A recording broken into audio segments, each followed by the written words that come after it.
Please do subscribe to Prajabheri News Channel.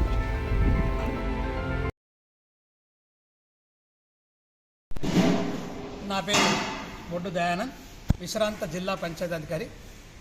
సమస్త భారతీయులకు నా నమస్సుమాంజలి. ఈరోజు గొప్ప మహాత్ముడి యొక్క వర్ధంతి.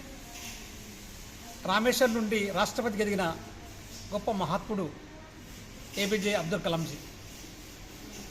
ఆయన యొక్క జీవిత ఒక మామూలు స్థాయి నుంచి అత్యున్నత స్థాయికి ఎదిగిన మహనీయుడు. ఆయన పేదవాడైనప్పటికీ ఆయన పేదరికం చదువులో చూపించలేదు.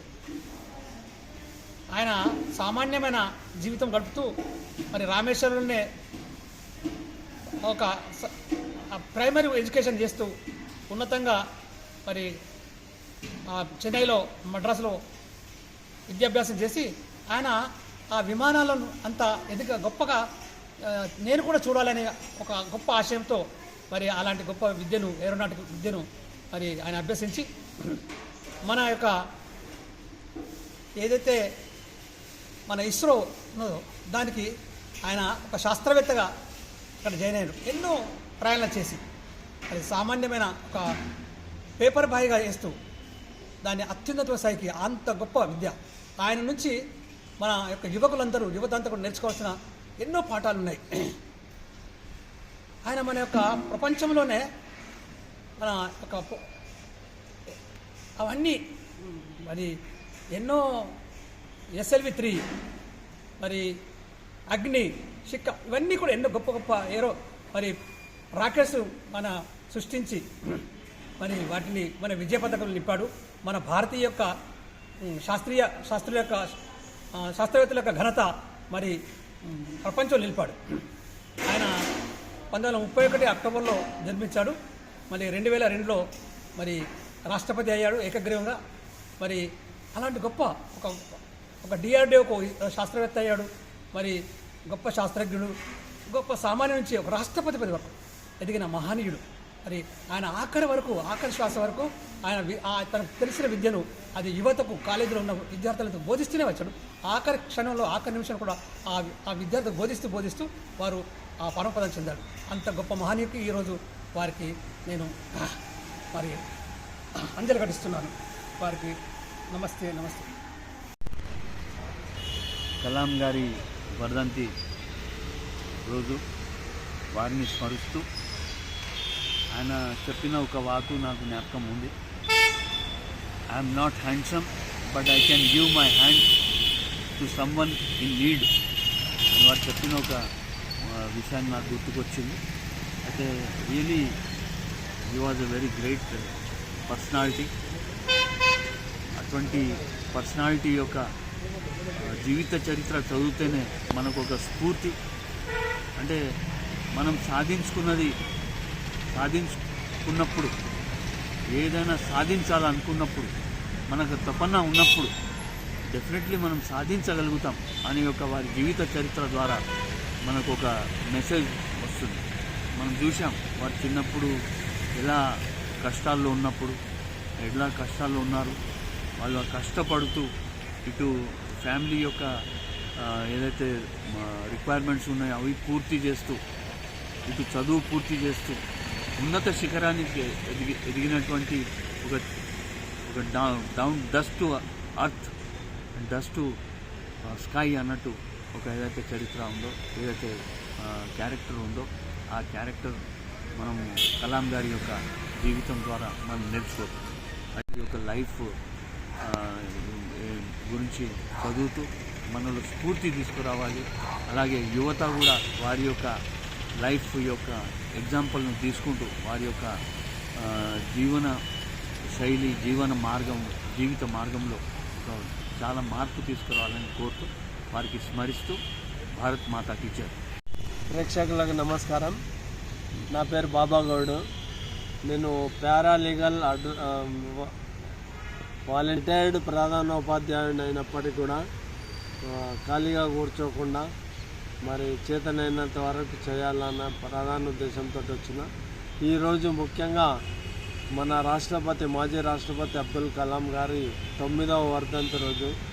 అబ్దుల్ కలాం గారు నిజంగా చాలా ఉన్నతవంతుడు. మనకు ఎంతమంది అయితే రాష్ట్రపతులు ఉండో వాళ్ళ లోపల ఎంతో చిరస్మరణీయుడు ఆయనది ఒకటే కొటేషన్, ఫెయిల్యూర్ అని అంటే నేర్చుకోవడానికి మొదటి ప్రయత్నం అని చెప్పిండు అబ్దుల్ కలాం. కాబట్టి ప్రతి failure is a stepping stone to the learning అనేది ఆయన యొక్క ప్రధాన ఉద్దేశము. ఆయన నిజంగా షిల్లాంగ్లో విద్యార్థులకు పాఠాలు చెప్తుండగానే జూలై 27న 2015 ఆయన మనకు దూరమైండు, పరమోదయించడం జరిగింది. ఈరోజు ఆయన 9వ వర్ధంతిని జరుపుకోవడం మనము ఎంతో ముదావహం. ఆయనను ఎప్పటికి కూడా మనం మర్చిపోవద్దు. ఆయన సేవలు కూడా చాలా ఉన్నతమైనవి. ఆయన ఒకటే పెళ్ళి ఎందుకు చేసుకోలేవు అని అంటే, marriage and children are a indication of selfishness అని అన్నాడు.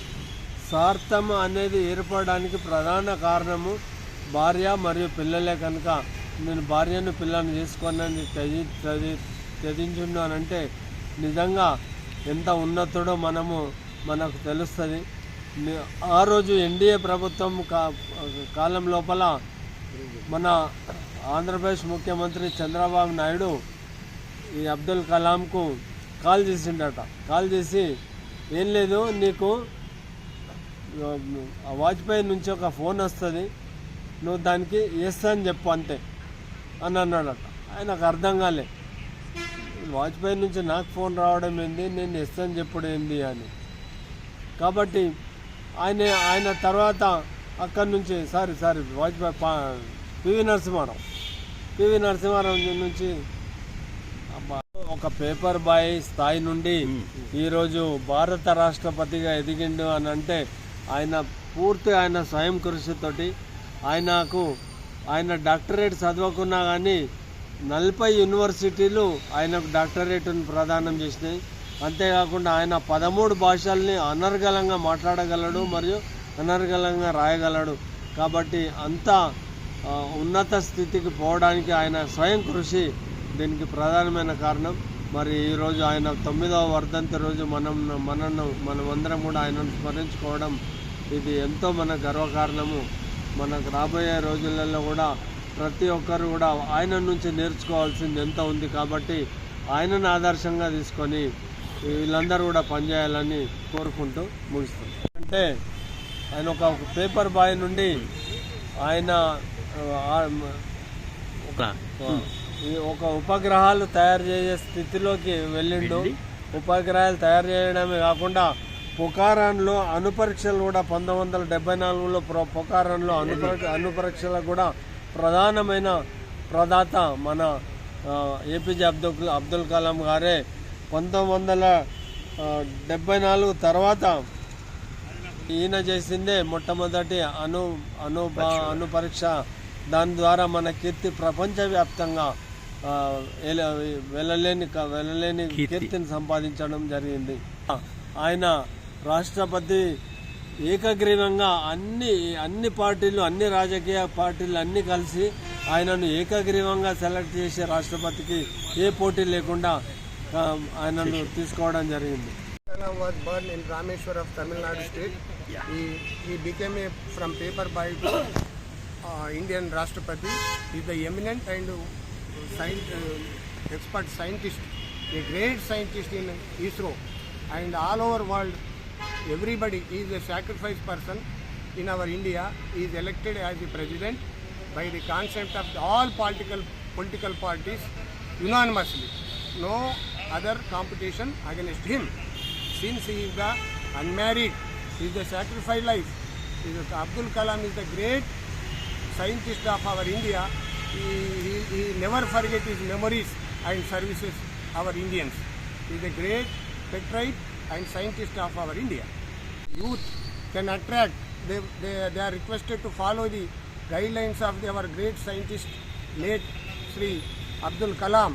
Whenever he has been hard work, he has done hard work for great scientification and he is a scientist and eminent person. We have to follow his guidelines and become as a patriot of India. We also, our youth also become as a scientist to our India. మాజీ రాష్ట్రపతి APJ Abdul Kalam గారి 9వ వర్ధంతి సందర్భంగా అతనికి ప్రత్యేకంగా నివాళులు అర్పిస్తూ 1931లో జన్మించినటువంటి ఏపీజే అబ్దుల్ కలాం గారు 2015లో మరి ఆయన స్వర్గస్థులైనారు. మరి ఆయన వృత్తికి అప్పుడు చాలామంది పెద్ద పెద్ద నాయకులు, దేశ నాయకులందరూ కూడా మరి సంతాపం ప్రకటించినారు. మరి అదేవిధంగా ఆయన యొక్క 9వ వర్ధంతి సందర్భంగా కూడా నేను ప్రత్యేకంగా అతనికి నేను మరి నివాళులు అర్పిస్తూ మరి ఏపీజే అబ్దుల్ కలాం గారు మరి ఏదైతే శాస్త్రవేత్తగా క్షిపుని శాస్త్రవేత్తగా పేరుగంచినటువంటి ఏపీజే అబ్దుల్ కలాం గారు దేశానికి చేసినటువంటి సేవలు మరువరానివి.